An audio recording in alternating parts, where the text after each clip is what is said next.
shir ay maanta isugu yimaadeen odayaashii waxgaradka iyo cuqaasha ka soo jeeda beesha Xuseen Siciid Hayaag ayaa waxa ay kaga hadleen arrimo dhowr ah kuwaas oo la xidhiidha dhawaan warqad lagu baahiyay bata internetka taas oo ku aadaneyd in xilka laga qaaday boqor Cabdullaahi Dabagooye kaas oo ah boqorka Hayaag isla markaasna waxay maanta shir jaraa'id ku qabteen magaalada Buuhoodle xarunta gobolka Cayn shirkaas ayay kaga hadlayeen in arrimaha la xidhiidha dhanka warbaahinta ay ku aadan in boqorka xilka laga xayuubiyay ay tahay arrin waxba kama jiraan isla markaasna ay wataan dad gaar ah ama dana gaar ah wata oo ku nool dalka dibadiisa shirkan jaraa'id ay qabteen maanta beesha Xuseen Siciid Hayaag ayaa waxa ay si weyn u cambaariyeen cid kastoo ka soo horjeeda isku duubnida beesha Hayaag isla markaasna kala fogeynaysa tafraaruqana wada sidoo kale waxa ay cambaarayeen dastuurka uu ansixiyay boqorku isla markaasna waxa ay ugu baaqeen boqor Cabdullaahi Dabagooye inuu si degdeg ah emergency ku soo galo magaalada Buuhoodle xarunta gobolka Cayn kaas oo ay ku qaban doonaan shir jaraa'id oo ay u dhantahay beesha Xuseen Siciid Hayaag isla markaasna ay ka soo qayb gali doonaan dhammaan cid kastoo matala beesha Xuseen Siciid Hayaag waxayna sheegeen shirkan jaraa'id maanta ku cadeeyeen oo in muddo saacada soconayay in warqad lagu faafiyay barta internetka ay tahay warqad waxba kama jiraan isla markaasna ay ku saxeexinayeen qaar kamid ah ismada ugu faca waaweyn deegaamada Khaatume ee State of Soomaaliya waxayna sheegeen mar ay la xiriireen qaar kamid ah isma ku qornaa warqadaasi in aysan warqadaasi ismada gobolada Khaatume ee State of Soomaaliya aysan ansixin balse ay tahay arrin manaawaal oo ay ka dambeeyaan dad dana gaar ah wato iyo ku dhaqan dalka dibadiisa magacaaga awalan waxa la yiraahdaa Jaamac Ismaaciil Reegal naanaystayna waxa la yiraahdaa Waran Hayaag inta markaan yiraahdo awalan waxaan salaamayaa salaam qalbiga ka soo qadan ku salaamaya dadka Hayaag ee ka dhiidiyay khilaafka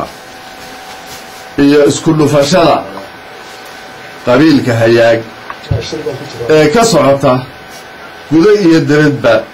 inay maanta ka arrinsadaan gartay waxgaradka odayaasha cuqaasha intaas ayaa salaamaya salaantaas kadib waxaan leeyahay khilaafkaasi wuxuu ka soo bilowday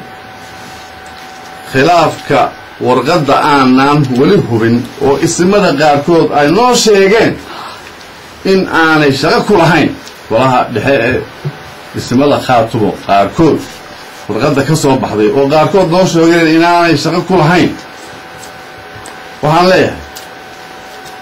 khilaafka boqorka iyo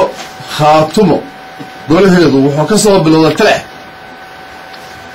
anigu Taleex ergooyinkii tagay baan ahaa goobjoog baan ka ahaa Taleex ka soo bilowday markuu ka soo bilowdayna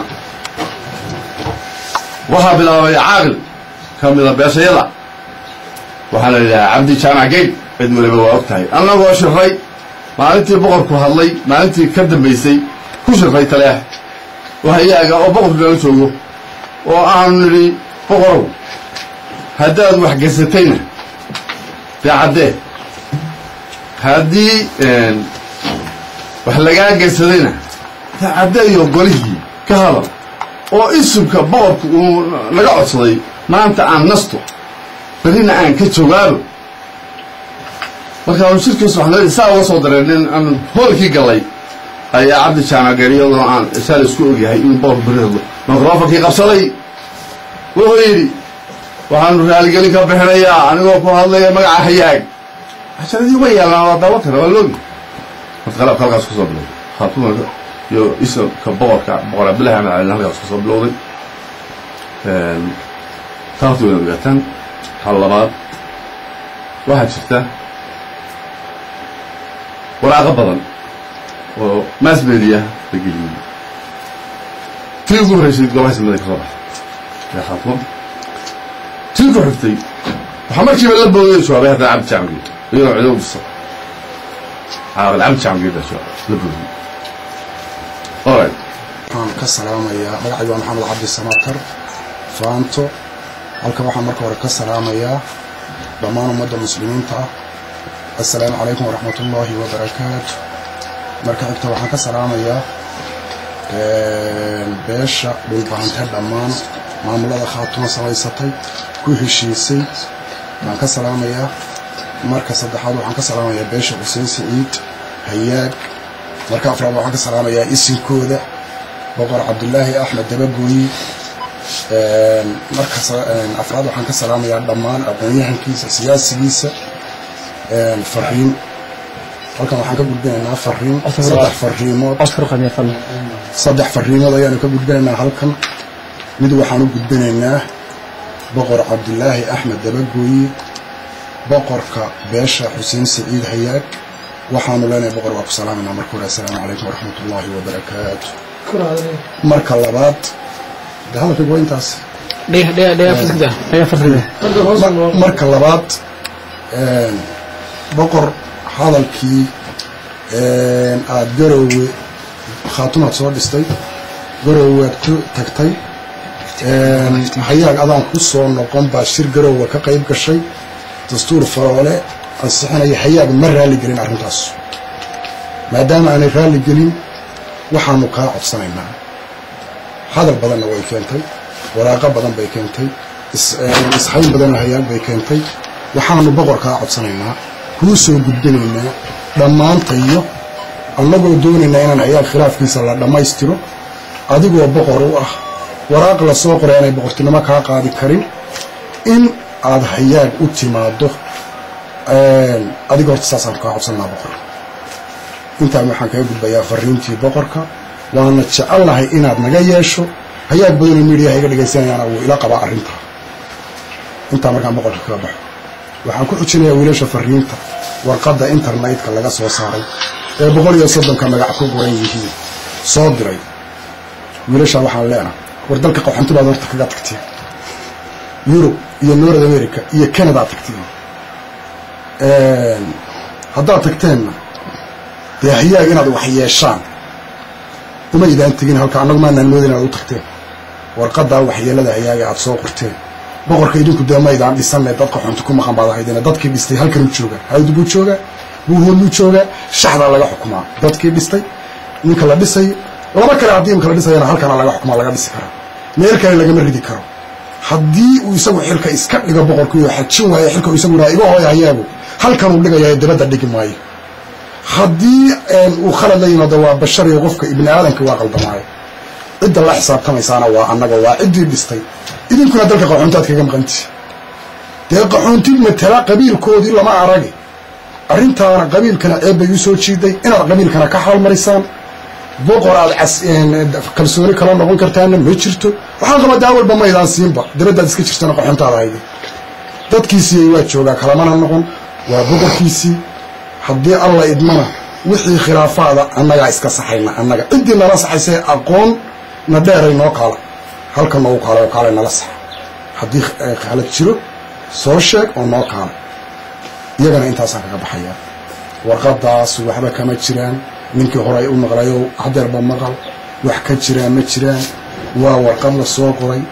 weliba waxaan odhan karaa waa raas cidda soo qortay waa raas hayaag ka mid oo anigu raaskayga ah dee anigana laygama sheegin boqorkan anaa wax ka doortay yaan odhan karaa weliba warqaddaasna sidaa weli hayaagna waxaan leeyahay dib baa jirta siyaasad baa jirta siyaasadaha ina soo galay hayaag meel kastaba ha joogo ceegaag ha joogo marqaan ha joogo etoobiya ha joogo buuhoodna laga xukumaya ha isugu yimaado khilaafaadkiisa ha xallilo boqorkiina waanu ka codsanay inuu yimaado insha allah inuu idiin yimaadana waanu rajaynaynaa si deg dega in khilaafka hayaag xallilo ayaan intaasaan hadalkayga ku gunaanadayaa waadna salaamintihiin dhammaantihiin bahda saxaafadda kulligiin aad baan idiin salaamay wasalaamu calaykum waraxmatullahi wabarakaatu waxaan leedahay in laga daayo lugooyada sidii jaamacada lahaa intaa idiin dhaafi maayo aflagaado iyo wax kale idiin geysan mayno bilfadl naga daaya lugooyada waxana tarinana idin odhan maayo waxana tarinana idin odhan maayo laakiinse lugooyada iyo burburka aad hayaag marba ku soo dhex tuuraysaan naga daaya bilfadl taa waraaqaha iyo qurbaha intaasaan kaga gudbo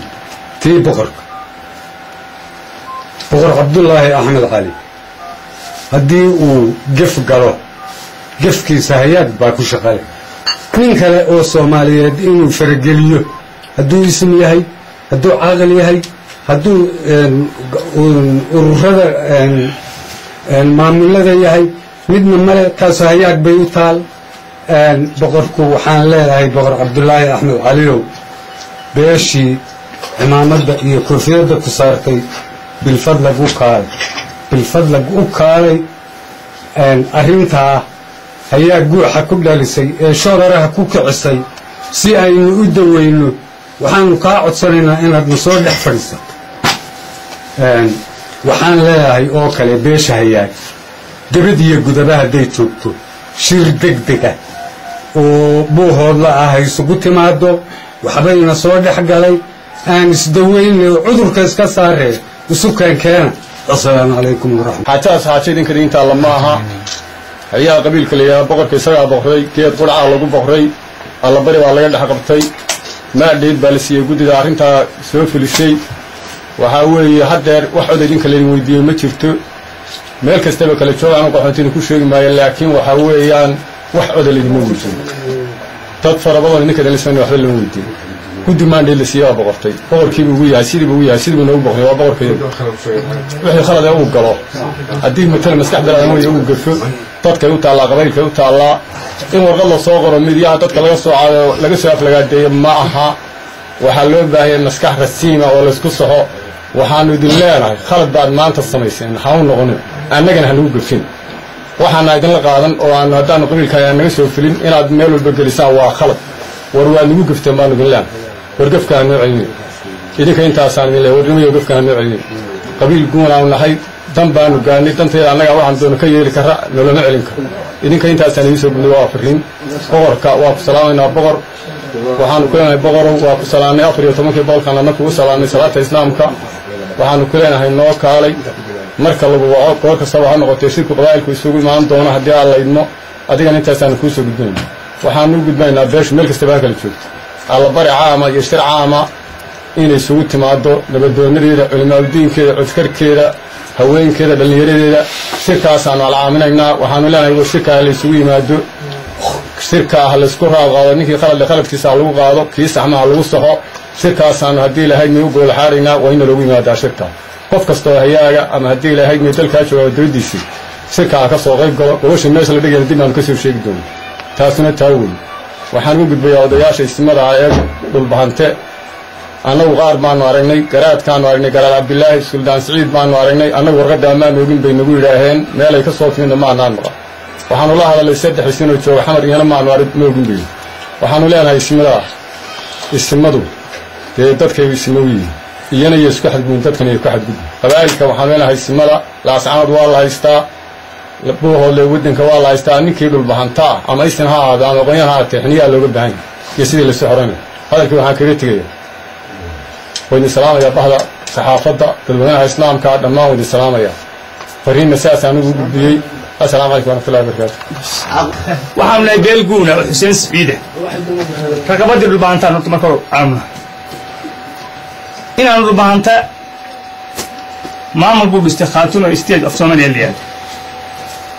ما كان سحوق عن قل غيبل در بقرت هاي أدي عقلت هاي أدي علمت هاي سيدي بين النقط waxaan ku leenahay xubnaha waaweyn oo tiimsan kan ku leenahay hado tiimnan kan ku leenahay marka aan taa sheego waxaan uga gudbayaa warqadaha midiyanka waaday ee bees ku hadlayso boqorka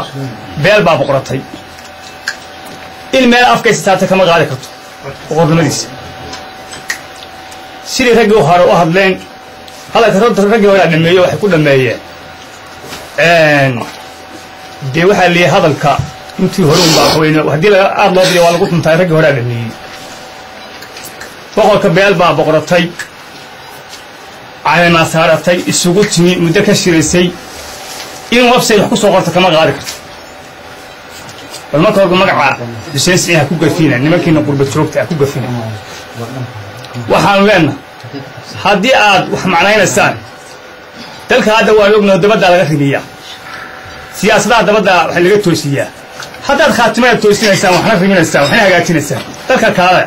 ismuujiya wixii dadku walogtiin dhulbaanta waxaystay ama hagaajistay ama reer walba loo qabtay walogtiin oo reerbuhu hadlaatiintiina maqan reerbuhu hadlaatiin nama soo xidhiidhaan waxma qabataan waxma iibisaan ninkii reerkooda ku filan dawaa shukri cala waajib